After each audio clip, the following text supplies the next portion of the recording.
sem najprej prebrala knjigo, končno sem jo prebrala kot knjigo. Sem razmišljala o tem, kako bi strukturirala tale pogovor.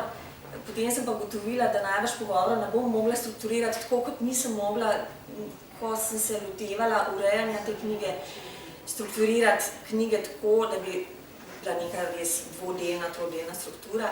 Potem sem enkrat srečala tam na Kongresnem trgu pisca spremne besede, bi rekel, meni se pa zdi, da mora biti to postavljeno tako, kot je šlo po vrsti, ker je tudi informacija, časovna informacija pomembna. Ne? No, to je bilo seveda moje veliko vnašanje. Kotički so namreč nastali v različnih časovnih obdobjih, nekje v času 8 let, malo, ne, 20, do današnjih dni. Nastali so kot asociacije in tudi ta pogovor sem sklenila, da bi bil nekako bolj asociativen, tako kot pač se bova pogovarjala, kako se nama bodo vprašanja odpirala.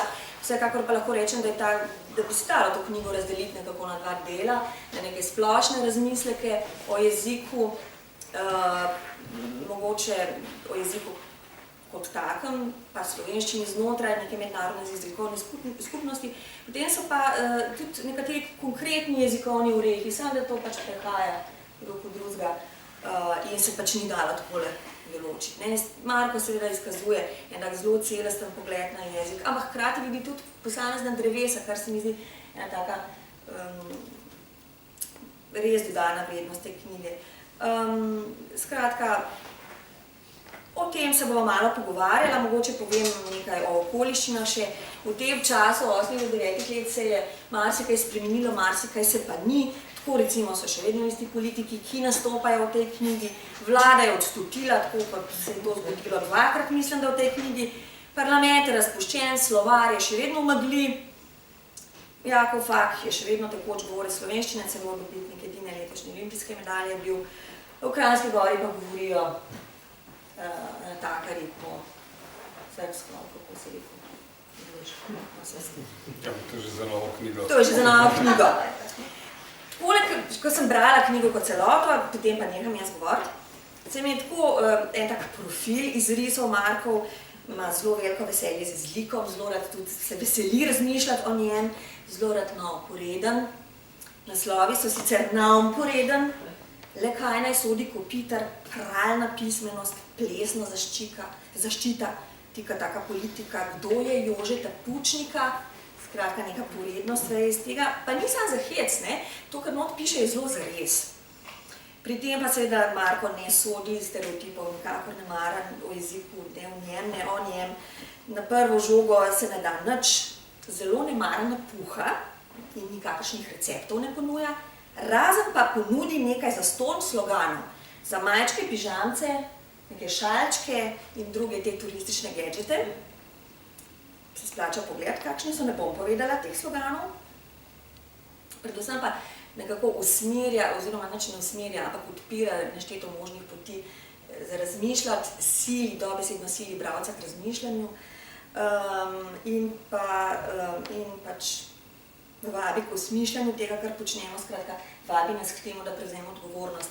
Ste pa jaz rada vedela, zakaj nam prepuščaš odgovornost bralcem, bralkom, uporabnikom slovenščine, in je ne prevzameš sam, kot jezikoslovec, slovenist, bi človek pričakoval, si ne upaš, nočeš, ne moreš?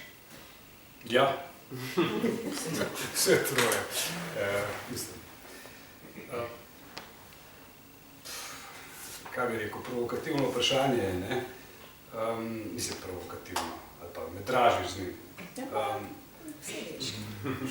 Zdaj, mislim, pač kolikor jaz gledam na zgodovino slovenske jezikovne skupnosti, kako se je izoblikovala, kako živi, pa če hočete gvera, je tako, da je pač precej prostora za pastirstvo tako in drugačno, ker je sorazmerno majhna skupnost, ne samo pri jeziku, tudi kje drugje, tudi na kakšnem drugem področju, je na nek način, se mi zdi kar precej tak fenomen, da nekdo je na nekem področju nesporno glavni, in ko on neha biti, ali ona redkeje, ona neha biti glavni ali glavna, potem postane pač, mislim, kralj je mrtev, živel kralj. Ne? Tako, v tem smislu. In se mi zdi, da to Slovencem ne prinaša, v 21. stoletju ne prinaša nekega veselega bivanja, čeprav mogoče prinaša neke vrste udobno bivanje. Ne? Po drugi strani pa seveda to stvar značaja in stvar še marsičesa drugega. Ne? Tudi najbrž neke spoznavne poti, ki dosem ki človeka ne vem, kaj ga nosi ali ga, po kateri hodi. Meni se zdi, da je sorazmerno neverjetno, kako, kaj bi rekel, izobraženi ljudje v našem prostoru še vedno so navajeni zelo kritično razmišljati o marsičem, o jeziku pa sorazmerno redko razmišljajo na nek tak stvarni način, kar je izpostavil tudi Primož se mi zdi, in pa še po svoje, rekel, veliko trdne postavil. To vprašanje, da to je pravzaprav začudujoče. Ne? Najdete ljudi, ki so, kot rečeno, zelo bistri misleci na svojem področju, pri jeziku so pa neki taki osnovnošolski postpuristi najslabše, rekel, najbolj izrazite vrste. Ne? Jaz se spomnim nekega tvojega znanca, Marka Pavliha, ki vas izgoreva za boljšo demokracijo, boljšo dostopnost do vsega živega, ne? Ampak je spraševal takrat, ko se je sprejemal zakon o javni rabi slovenščine, spraševal, kdaj bo vlada zajezila vstop tujk v slovenski jezik zakonom, recimo. To se zdi človeku nekako nekompatibilno. Možno pa je, mislim, zelo verjetno pa je, da enostavno sem preslab analitik, da bi vzel, kakšna je logika, ki za tem je. Ne? Ampak tako, zdaj se mi seveda, mislim, pri nekih normativnih odločitvah, je najbrž realno pričakovati, da bo neka skupina odločala za vse. Zdaj, ali ja, ali ne, kako, kdaj, kako je ta skupina sestavljena, za koliko časa se to odloča, na kakšen način, vse to so odprta vprašanja, pri katerih se na naši sceni precej ne strinjamo. Ne? To pa, da pravzaprav, mislim, to je ta moja misel, ki je tukaj neizpostavljena, ampak en članek sem napisal, s katerim nihče ni zadovoljen, jezikovni potrošnik in potrošnica. Ne? V tem smislu pač neko spoznanje, da, kot ne vem, si za svoje zdravje si načeloma odgovoren sama. Ne? Zdaj, seveda, če ti prodajajo škodljivo hrano, pa si ti zaveden, to seveda ni prav, ni zdaj to tvoja odgovornost. Ne? Zdaj, če pa zboliš, pa najbrž lahko se tudi sam zdraviš do neke mere, ne? Ampak prevzameš neko odgovornost, ki nisi kos. In zdaj ne bom rekel, da z jezikom ni to dobra primerjava, ker zdaj kaj pomeni, da z jezikovno zboliš, recimo. Ne? To zdaj ne vem. Ne? Ampak tako za marsikaj lahko ljudje, bi rekel, sami poskrbijo, se sami odločijo, ampak tukaj je nekak materinski refleks. Ne? Mislim, zreli ljudje takoj kličejo nekoga slavistko jezikoslovca, jezikoslovko ali pa literarnega zgodovinarja, ki si jih na faksu pokoli. Ja, seveda, najlažji najbrž. Ja, mislim, mene je najbolj srhljivo, kar študentom nenehno pač ta primer ponavljam. Nekoč mi je klicala, takrat sem imel še radijsko oddajo, ne, pa so ljudje bili bolj seznanjeni z mojim imenom, pa tako, ne, so pomislili na to. Ena gospa telefonirala, ki je bila na dopustu, pomladanskem, predsezonskem v Ankaranu, in mi je telefonirala, da če sem jaz umnik z jezikom, ja, da sem, ne.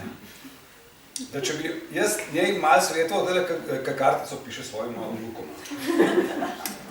In jaz da če je prav napisala. In nekaj je bilo, če jaz napišem premita lepe pozdrave iz dopusta v Ankaranu, ne, a je to prav? Jaz sem rekel, gospa, ja, prav je, mislim, lahko napišete lepo, pa tako malo sva poklepetala. Ampak sem odložil, sem mislil, kakšen svet je to, da ona kliče na faks, mislim, celo redo se smo javni uslužbenci, ampak njo je strah, da bi pisala vnukoma in da bi vnuka rekla, babi pa ne zna, ne vem kaj. Ja, pa recimo, to dvornost opažam, ne, že prej si omenil purizem, vsi se zelo hitro spoznamo na slovenščino, ne, pri nas, zelo hitro ljudje, ne, pa ne vejo dosti jezikom, ampak tole mi pa ni všeč, tole bi pa morali biti tako pa tako, po drugi strani pa totalna ne samo zavest, ne, ja, veš, ko poveš, da si slovenist, ne, to se tebi gotovo konstantno dogaja, Joj, veš, jaz pa sem ne gledati moje slovenščine, sam ne, veš, jaz ne znam predselektorja poklicati, ne, ali pač nekoga vodnika. Zakaj? Odkud misliš, da ta dvonost, po eni strani totalna samozavest, po drugi strani čista nesamozavest, odkud to vzira? Ne vem. So zgodovinski razlogi, ne, pač, ki jih domnevamo, da deloma ta nesamozavest. Pač, ne, nekateri pripisujejo to obdobje po drugi vojni, nekateri pripisujemo to bolj tistemu obdobju, ko je slovenščina se začela množično v javnosti uporabljati, pa je bilo tvorcev, ki bili sorazmerno samozavestni, malo, zato ker ni bil nihče šolan v slovenščini, ne, mislim, kot učnem jeziku. Ne. To je gotovo bila neka strašna zadrega. In veliko je bilo vedenja o jeziku po posameznostih, ne, zlasti takrat, ko so pravzaprav izumljali šele kakšno je zaledje tistega, kar naj obvelja za dobro knjižno slovenščino. In tudi vemo, da tukaj je bilo cel kup nekih takih in drugačnih zelo različnih pogledov, od seganja pradavno v pradavnino do nekega iskanja v ljudskem kot edino pristnem, ne, do raznih, ne vem, ki bi danes rekli, izumetničenih teženj, ne, po čim bolj pravzaprav artificialnem jeziku, ki naj bi odseval drugačnost in lepoto knjižnega jezika.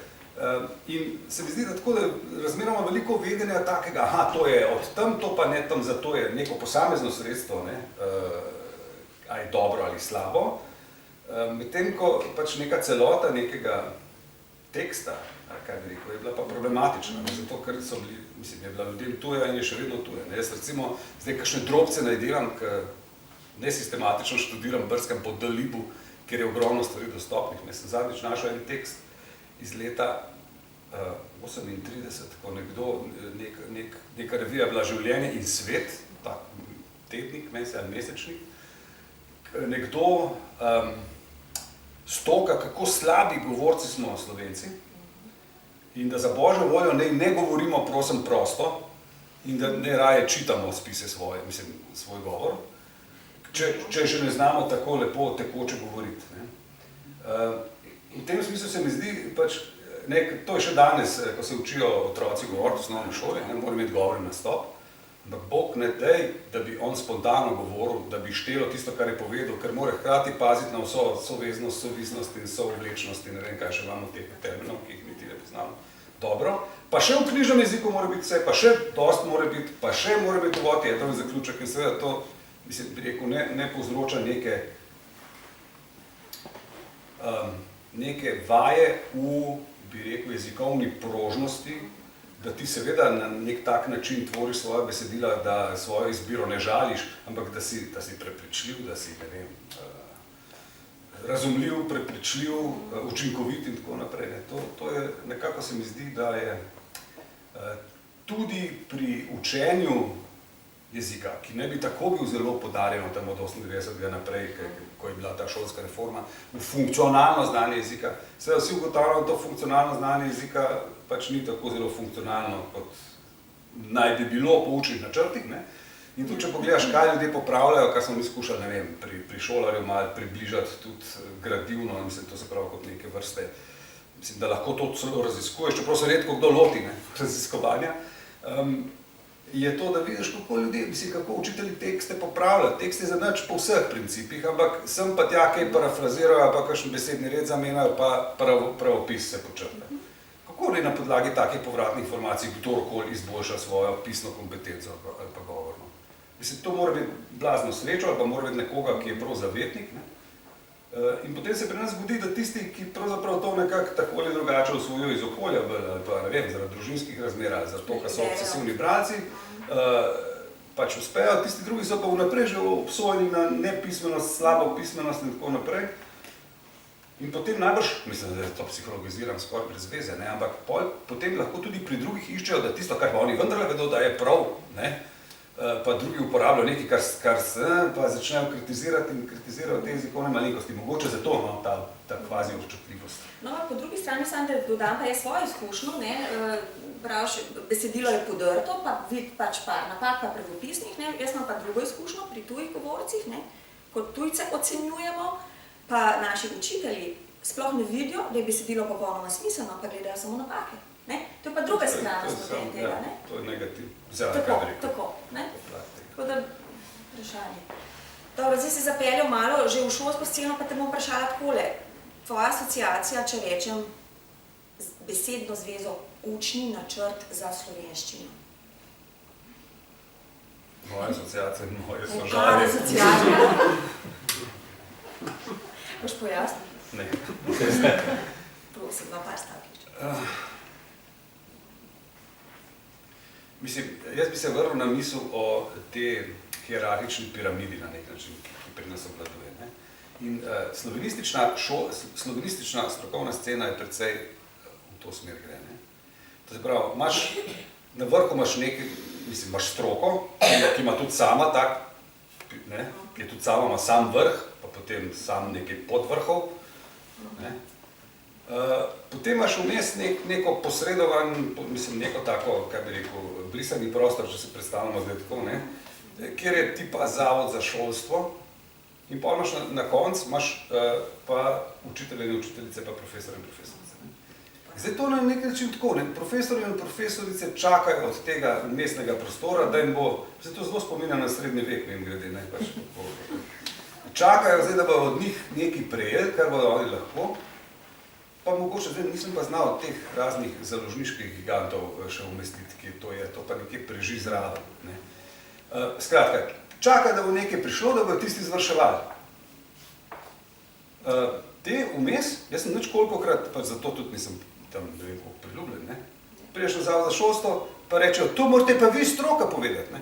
Pričemer, mi stroka, marsikdaj, pač kakor kdo in mogoče preko osebne izkušnje, ampak večinoma o šolstvu nimaš pravega pojma.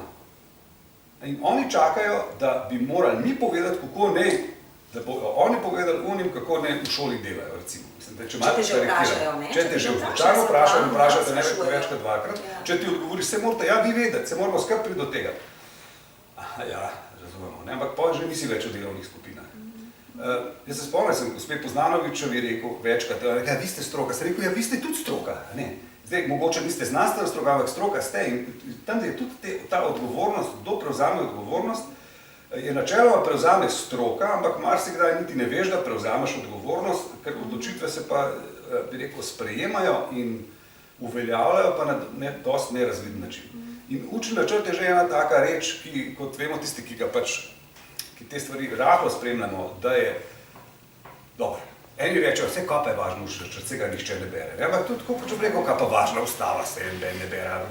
Ja, ne bereš je stalno, ampak je usmerjevalni moment. Ne? In zakaj ga ne berejo učitelji, jaz malo vem o tem razmeroma, ne? Ampak ga ne berejo zato, ker pridejo tukaj te založniki in drugi in jim pravzaprav ponujajo vse že izdelano, da ni nobene potrebe, da ti greš, ne, kaj se reče, napačno, ad fontes, ali fontem, ali fontui, ali kaj že, ne, ker nisem latinist, načutka. So tam zraven pa sosedi. Ne, ad fontes. Ampak pač interpretirajo interpretacijo. Ne?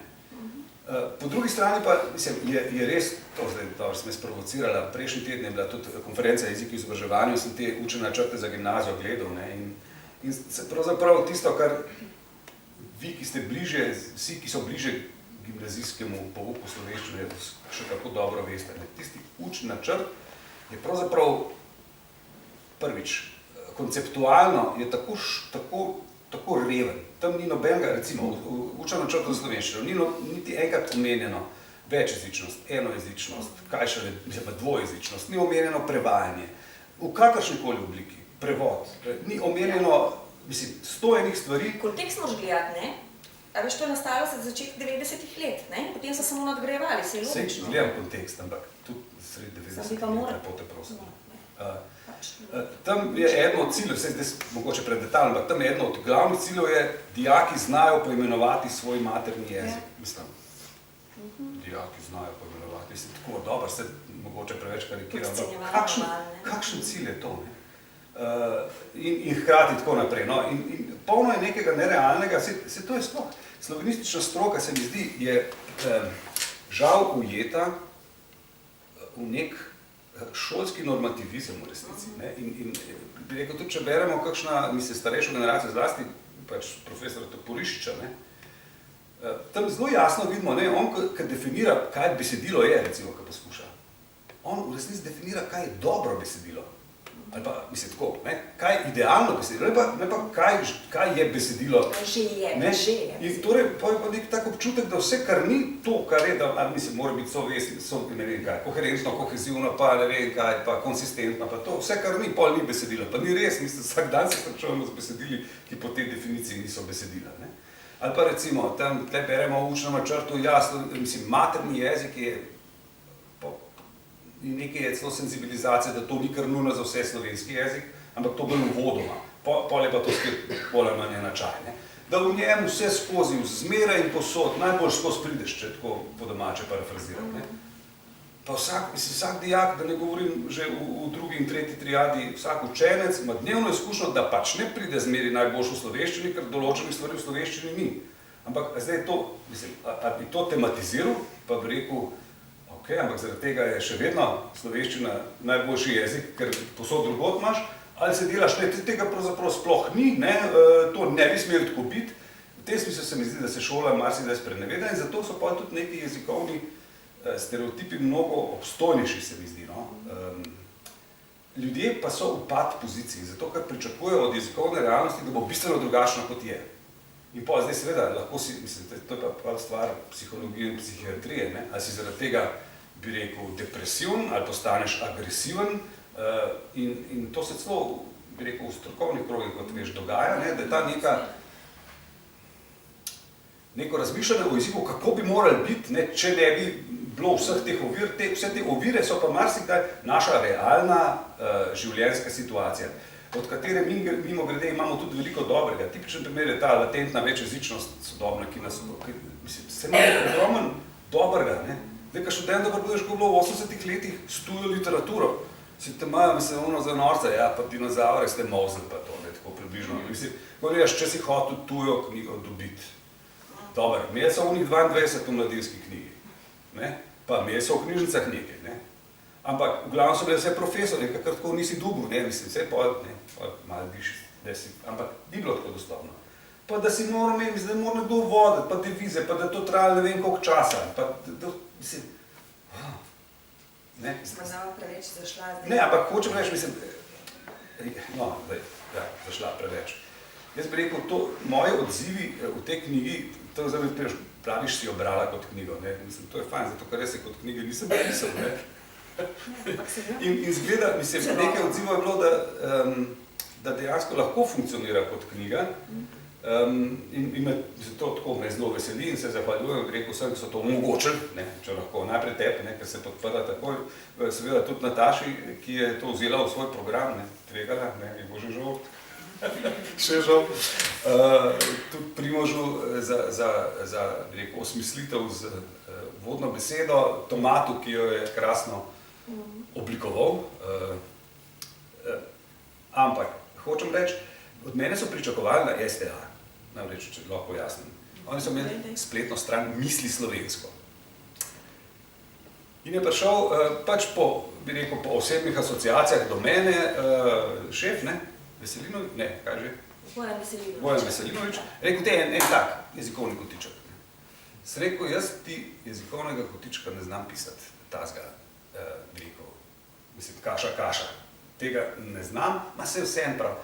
Ampak moram imeti jezikovni kotiček, ne, ker, mislim, če razmisliš malo kritično, misliti slovensko, ne, ja, Urša ve, na kaj namigujem, zdaj, a je nek, mislim, ja, misliti slovensko, ampak tudi ta zveza, ne, mislim, Sapir, Worf in tako naprej, to so spolska tla, ki hitro lahko grejo tja, kamor, bi rekel, ne, nočemo, če hočemo imeti, bi rekel, pisano mavrico v družbi nočemo, ne.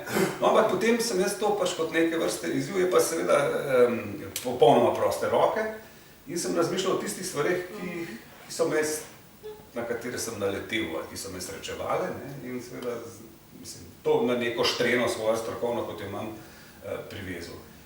In se mi zdi ravno ta celovitost neke jezikovne situacije, zdaj, da boš imel ti misli slovensko, slovenist bo imel jezikovni kotiček o slovenščini, ne. To se nekako, se mi ni zdelo, da se izteče, zato sem hotel to neko, bi rekel, vsakdanjo izkušnjo, dobro, nekega, recimo, jezikoslovca, ampak nekaj, kar lahko tudi kogarkoli drugega, v glavno, ne vse, ampak zadeva.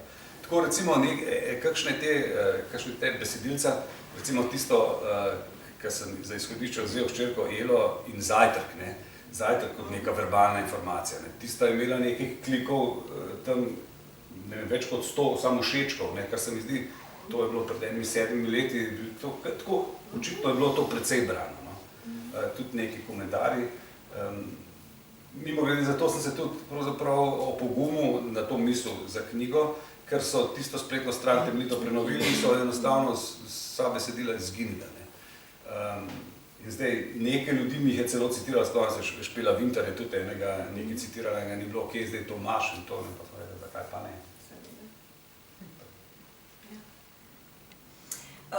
Samo še eno vprašanje bom ti bo postavila, če lahko, potem bomo pa publiki še najprej pustila, če bodo si želeli še kakšno pojasnilo vprašanje, karkoli že. Pa ti bom nekaj prebrala, kar sem prebrala sicer v Objektivu, avtor je Goran Vojnović, Deklaracija o Đurovi materinščini, ampak čisto v drugem kontekstu. Citirala bom pa Meša Selimovića, ki ga citira ta isti Goran Vojnović. Meša Selimović je bosanski avtor, se veste, no, in vse leta 1970 je takole napisal, še enkrat poudarjam v nekem drugem kontekstu, ampak ena misel je takale. Zdaj pa citiram. Jezik je elementarna ljudska svoboda in vsakdo bi moral iz jezika jemati, kar mu osebno ustreza. Tisto, za kar sam meni, da je najboljše. Če bi imel Likertovo lestvico stopnja strinjanja, pri čemer je 1 se nikakor ne strinjam, 5 pa zelo se strinjam, popolnoma se strinjam, kam bi dal to misel, kako bi se strinjal s to mislijo. 3 vlada, kaj pa, mislim, kar je odvisno, kje, mislim. Tako, no, in zdaj drugo vprašanje, samo da navežem, kje so meje te jezikovne svobode, v kateri očitno le se... Meje osebne svobode se ustavijo na meji spoštovanja sočloveka. To se mi zdi, to je zdaj tako, ne. Kaj pa to je in v kakšni dinamiki, je pa zelo odvisno.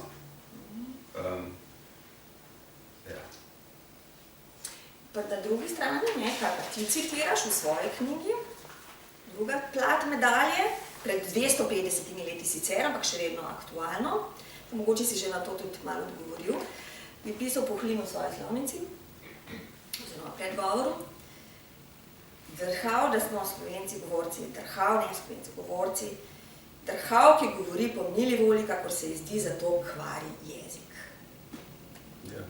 Imamo pa ta dva pola, na eni strani totalna demokracija jezikovna, na drugi strani totalna autokracija, ki je na jaz kot uporabnica jezika, ker rabim jezik, ker sem odgovorna zanj, ker manevriram med svojimi jezikovnimi potrebami, pa pravicami, ki jih imam, pa dolžnosti, ki jih imam do jezika, pravzaprav, kako naj se zdaj odločam, kaj ne, to mi svetuj.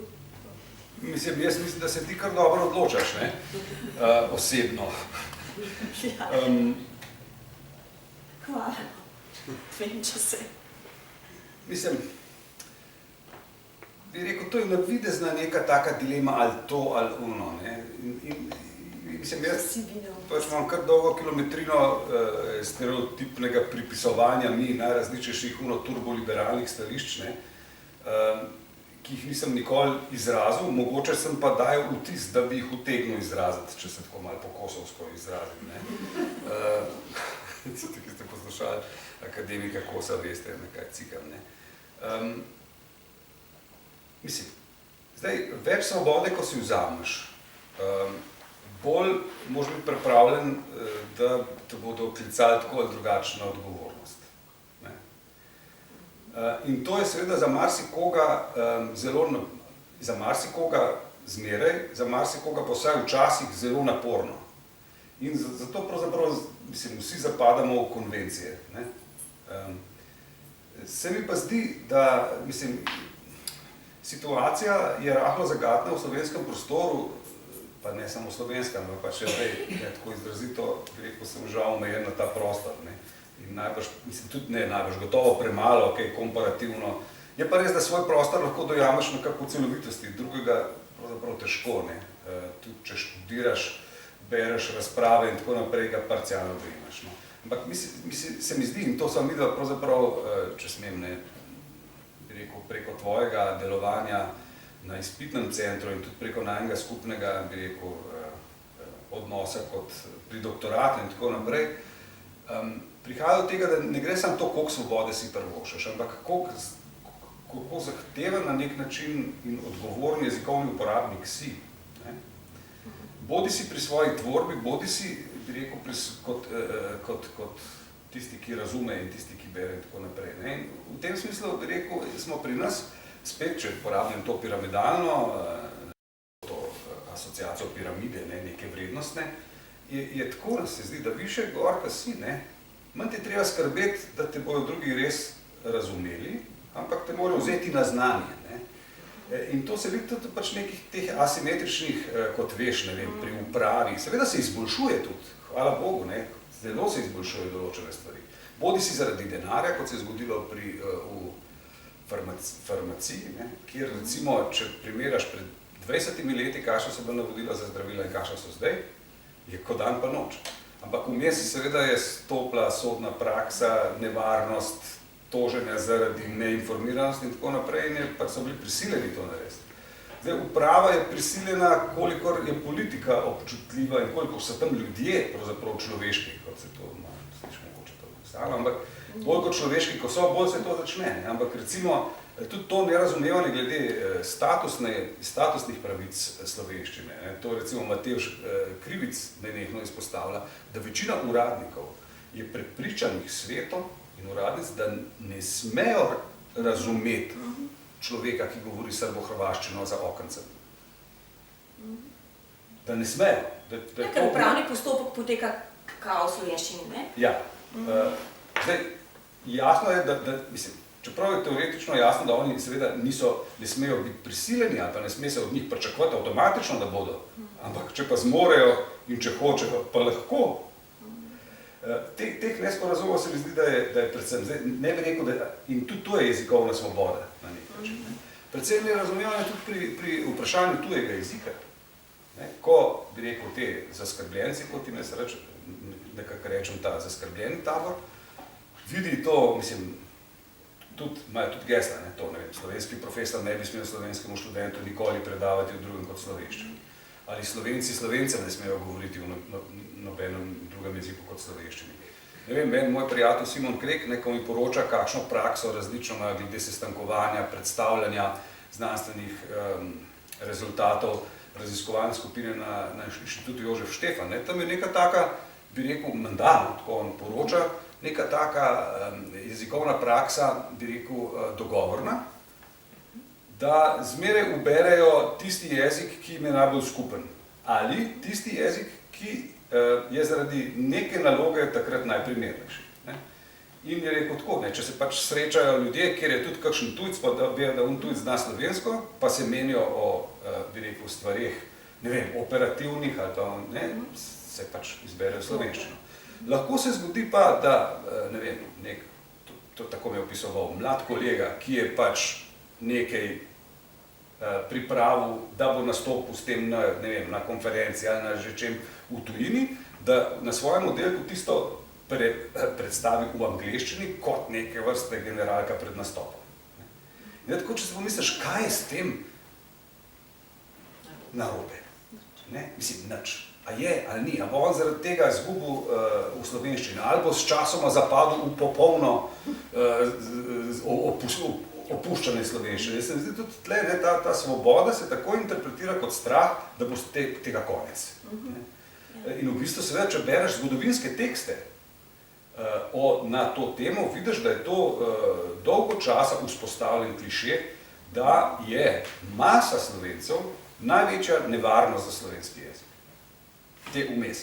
Jaz se spomnim, mislim, kar citiram to zmerno predavnih, Vidmarja, kulturni problem slovenstva, da slovenstvo omogoča ta ljudska plast, ki je bila včasih seveda taka, ki je vezana na zemljo, ki od zemlje, ne vem, pije in tako se skoraj malo patetično, kaj je tista zemlja, pregnete.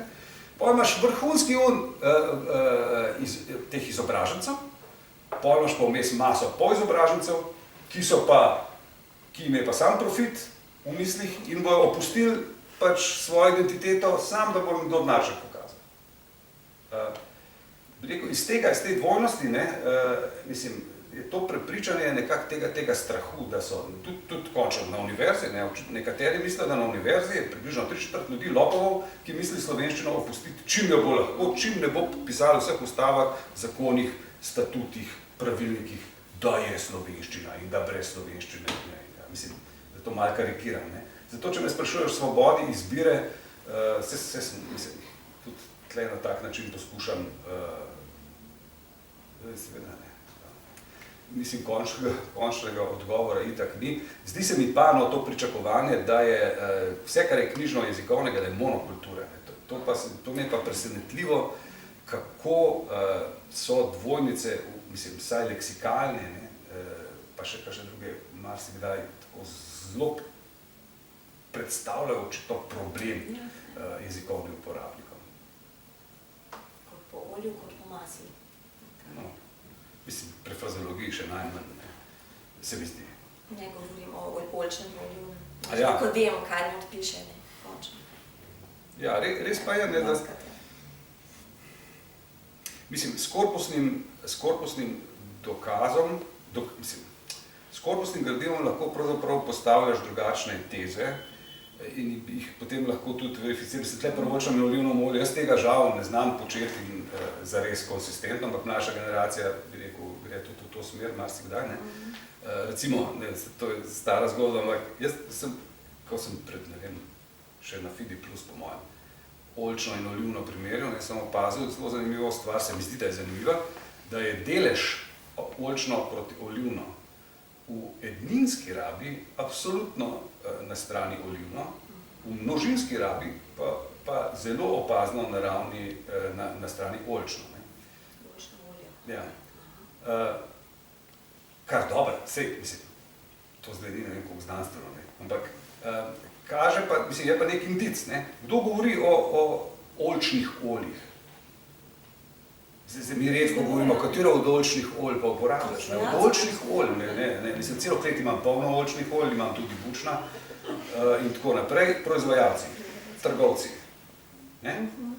Olivno olje seveda za večino smrtnikov, pa za recepte, pa tako naprej je olivno, ne, ker je uveljavljeno, ker in zdaj, komu je bilo v interesu, da se govori o tem, da to je pa bolj pristno, da to je bilo v interesu tistim, ki so začeli dejansko v 90-ih pravzaprav spet obudili oljkarstvo in ga, mislim, tako hipotezo imam, ne, najbolj še pa, ker sem z eno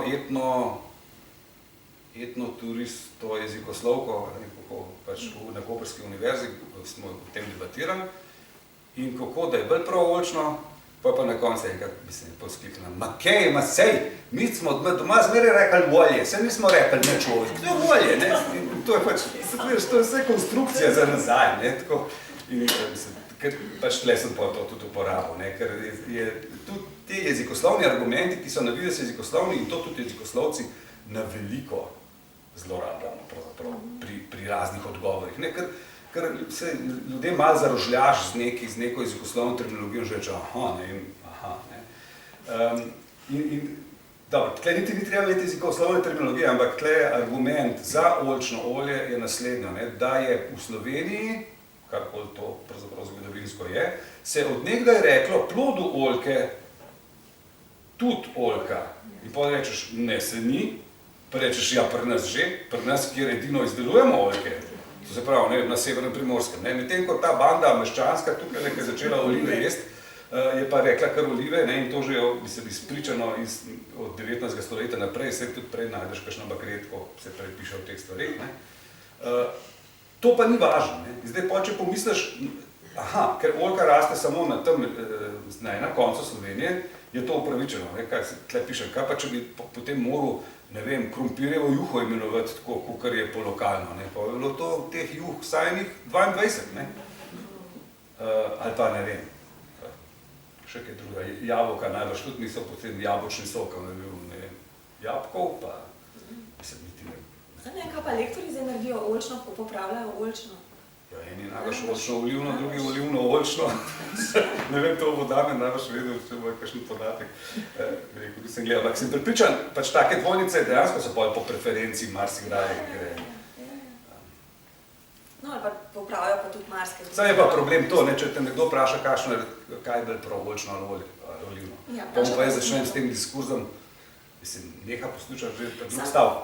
Večinoma. Nekateri pa poslušajo. Ja, nekateri pa so zelo veseli, a res, celo možnost ima. Nekateri očitno sploh ne vejo, da lahko zbirajo, ne? Da to možnost znajo, ne? Ker je pač ta avtomatizem, ja, nekaj mora biti prav, nekaj pa narobe od tega. Ne? Čeprav, mene včasih je prav nerodno, zato ker je o teh stvareh, bi rekel, ne vem, mojstrsko pisal Crnkovič, mislim, na koncu 80-ih pa začetku 90-ih, ravno to vrstnih. Mladina ima cel kup, bi rekel, materijala na to temo, diareja, pa tudi rolanje po sceni. Ne, se spomnim tisti dober vic, da se brata Podobnik sta se kregala, ali se prav piše Iran ali Irak. Mislim, da je taka dobra prispodoba za to neko ali. Ne. Tako da, se pa prav ne prime, no? Malo omejeno bralstvo imam, da se en del reče. Meni se zdi, da mora dati malce prostora tudi publiki, morda bi kdo želel ali pokomentirati, kaj vprašati, če zvoliš. Pa tudi ti me je, kaj vprašaš, ali pa publiko. Primer. Prosim, ne? Profesor Ovešnik. Jaz bi se navezal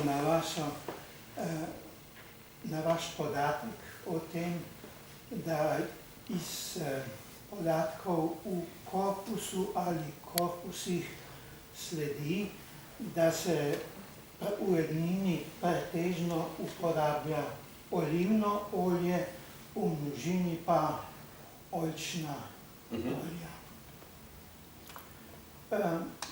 Skušam biti polemičen, zato vas sprašujem, kako se ta podatek korpusa da izrabiti pri pouku, recimo, knjižnega jezika. Ali je ta podatek smet? Ne, smet ni. Mogoče neodkrit dragulj, ali pa nebrušen dragulj. Zdaj, kako bi ga pobrusili, ta dragulj, je odvisno, kakšen pouk imamo. Ne? Če hočemo vzgajati, kar zdaj sigurno ni tak primer, jezikovno pravzaprav kritične, razmišljujoče posameznike, jaz sem prepričan, da to na ravni zadnjega 3 leta osnovne šole otroci še kako dobro razumejo, da je nekaj narejeno malo kasneje, zakaj je razglašeno za bolj prav, včasih, mislim, se da po mojem didakizirati, ne pa zelo enostavno. Ampak se da. In jaz mislim, če bi bil tak jezikovni pouk še kje druge, ne, tudi pri izbiri, ali ta jezik ali ni jezik, ne, pa da rečeš, pa da poskušaš kaj, mislim, v tem smislu nekako bolj integralno, ne črno-belo jezikovno poučevanje znotraj enega jezika, pa tudi v medjezikovnem, bi se mi zdi bilo veliko ustrezneje za naš sodobni trenutek. No. Je pa res, da na nek način je tako vse organizirano, da do tega razen izjemoma v nekih posebnih projektih ali nekih evropskih usmerjevalnih dokumentih redko pride. No, se šel malo preširoko.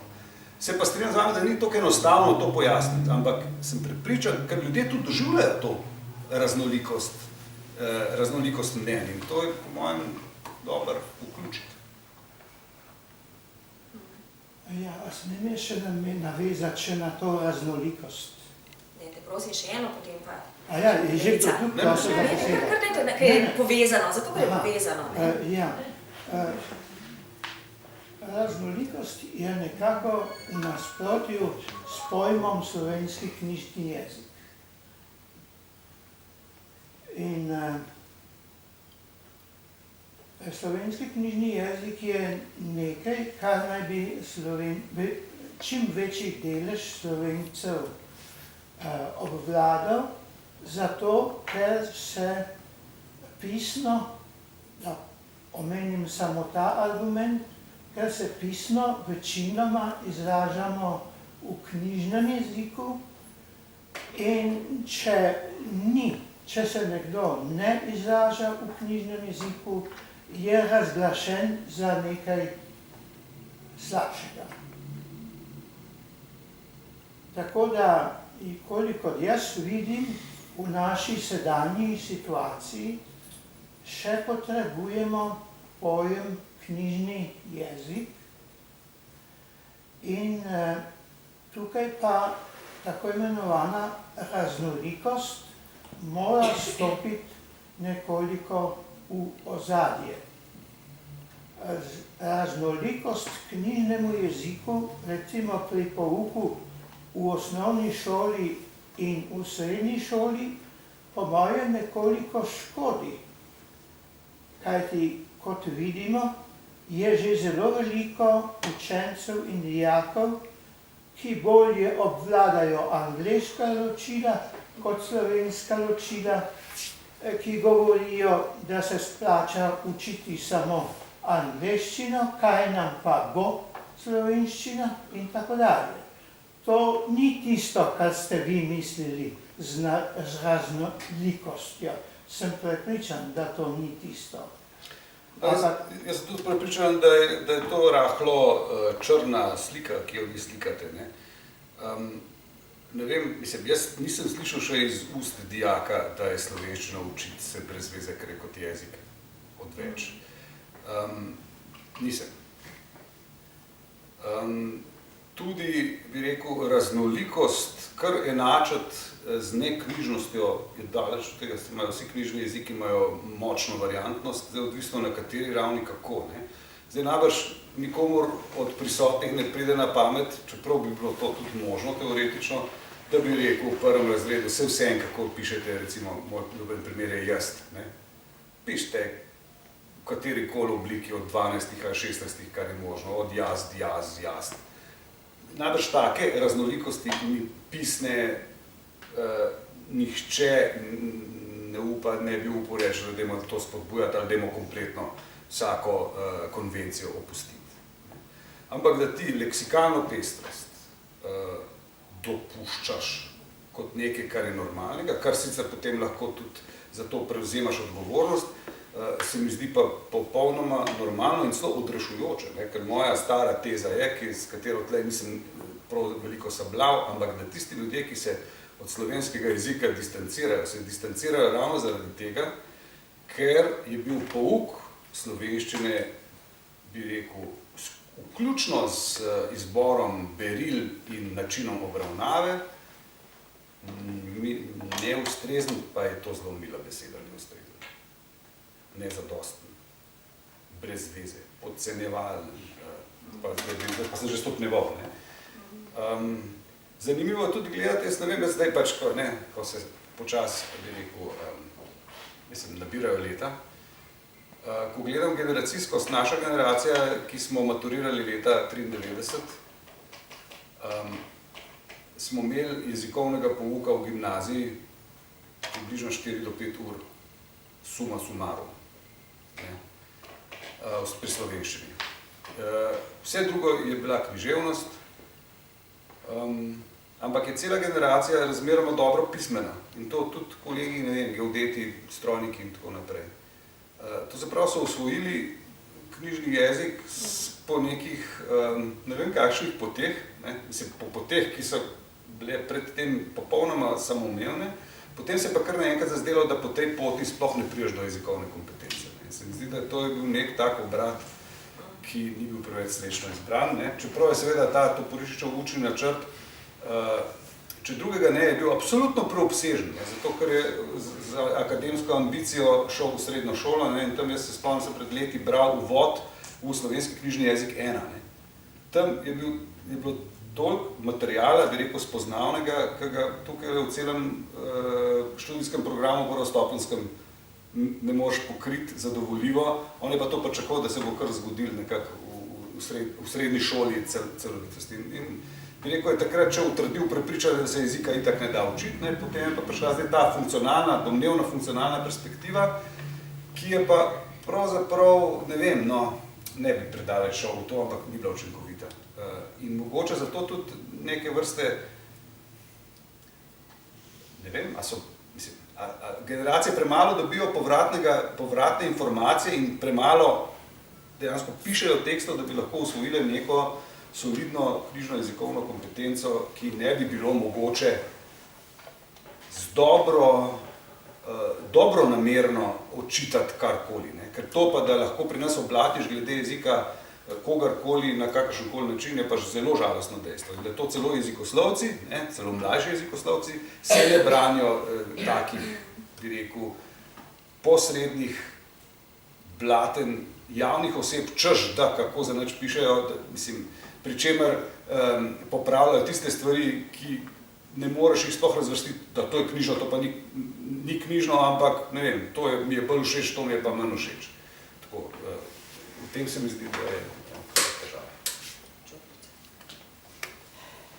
Hvala lepa. Vesela sem, da sta, oziroma da je Marko omenil na druženju, ki ima naslov Naj gre za jezik, nekaj, pri čemer brez jezika ne gre, prevod in prevajanje. In potem proti koncu nas je pogovor peljal nekam,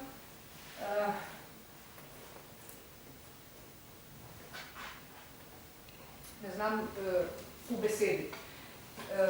In sicer prek citata iz Selimoviča, in zanimivo je, da je citiran v prevodu Selimovič in da iz tistega v tistem sploh ne gre za pomen ne svobode, ne ljudske, temveč Selimovič govori o človeški svoboščini.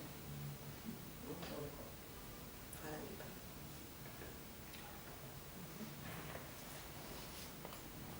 Da še kdo? Mislim, da tukaj nekaj odgovori. Ne. To mislim. Potem bomo pa s tem mogoče zaključili. Ura je natanko 6, toliko časa smo imeli. Ne.